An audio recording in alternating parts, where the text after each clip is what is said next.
cum face peștele mami? Cum face mami peștele? Păi uite-te la mine. Ali. Duduțu. Pipita. Cum face peștele? Cum face tati peștele? Și la pește. Te duci la ei, tati? Te duci să vezi cum fac?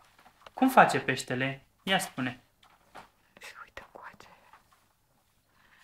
Așa, tati, acolo sunt.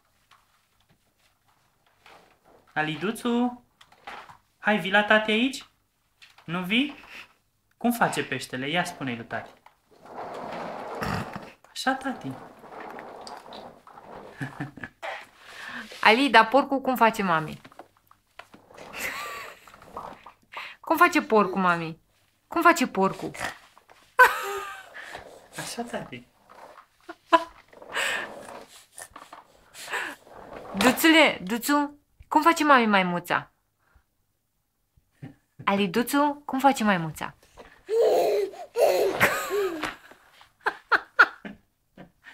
Avem un copil genial. Tati.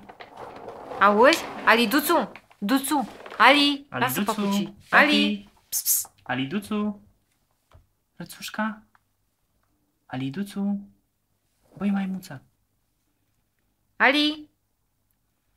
Lasă mama papucii ăștia, firarea nebi de papuci. Ali.